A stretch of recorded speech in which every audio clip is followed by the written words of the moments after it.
NEET UG प्रवेश की last date. Supreme court ने सुनाया बड़ा फैसला, सीटें नहीं होनी चाहिए बर्बाद। नीट यूजी में एडमिशन लेने की चाहत रखने वालों के लिए सुप्रीम कोर्ट की तरफ से उम्मीद की एक किरण जगी है। वजह यह है कि सुप्रीम कोर्ट ने इस पर एक अहम फैसला सुनाया है। इस फैसले के तहत अब जो छात्र नीट यूजी में एडमिशन लेने से वंचित रह गए थे, उनका भी अब एडमिशन हो सकेगा। सुप्रीम कोर्ट में 2 जजों की बेंच ने इस मामले में अपना फैसला सुनाया है। सुप्रीम कोर्ट की 2 जजों की बेंच में जस्टिस BR गवई और जस्टिस KV विश्वनाथन शामिल रहे। सुप्रीम कोर्ट के इस फैसले का उद्देश्य बस इतना ही है कि नीट यूजी की सीटें बर्बाद नहीं होनी चाहिए, यानी कि इसके लिए उपलब्ध सभी सीटें भरी होनी चाहिए। सुप्रीम कोर्ट ने अपने फैसले में ये भी कहा कि मेडिकल की सीटें बर्बाद नहीं होनी चाहिए। लेकिन यहाँ सवाल ये है कि आखिर सुप्रीम कोर्ट ने अपने फैसले में क्या आदेश दिए हैं जिसको फॉलो कर मेडिकल की सभी सीटों को भरा जा सकेगा।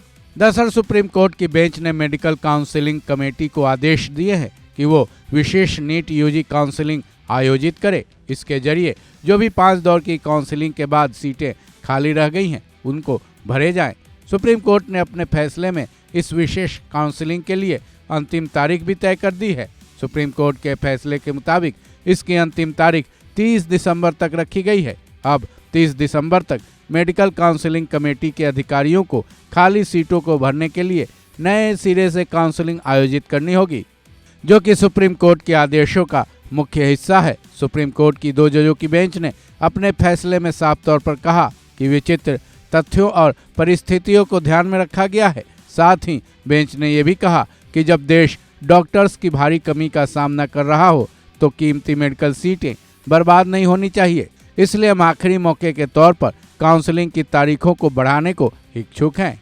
इतना ही नहीं, सुप्रीम कोर्ट ने मेडिकल काउंसलिंग कमेटी को ये भी निर्देश दिए हैं कि कोई भी कॉलेज सीधे तौर पर किसी भी मेडिकल छात्र का एडमिशन नहीं दे सकता है। सुप्रीम कोर्ट के फैसले में यह साफ किया गया है कि एडमिशन केवल राज्य प्रवेश अधिकारियों के जरिए ही आयोजित किया जाना चाहिए। सुप्रीम कोर्ट ने अपने फैसले में यह भी कहा कि हम साफ कर रहे हैं कि विशेष प्रवेश प्रक्रिया से पहले तय हो चुके एडमिशन की प्रक्रिया में कोई भी बाधा या रुकावट नहीं आनी चाहिए। साथ ही जो छात्र वेटिंग लिस्ट में हैं, उनका ही एडमिशन इस विशेष काउंसलिंग प्रक्रिया के तहत की जानी चाहिए। गौरतलब है, नीट यूजी के छात्र 5 दौर की काउंसलिंग के बाद भी मेडिकल की खाली सीटों की भरने की मांग कर रहे थे, जिसके लिए अभ्यर्थी विशेष काउंसलिंग करवाने की मांग भी कर रहे थे। अभ्यर्थियों की इस मांग को सुप्रीम कोर्ट ने सही माना और अपना फैसला सुनाते हुए 30 दिसंबर तक काउंसलिंग करवाने की नई लास्ट डेट दे दी है। इस खबर बस इतना ही। बाकी अपडेट्स के लिए जुड़े रहे वन इंडिया हिंदी के साथ।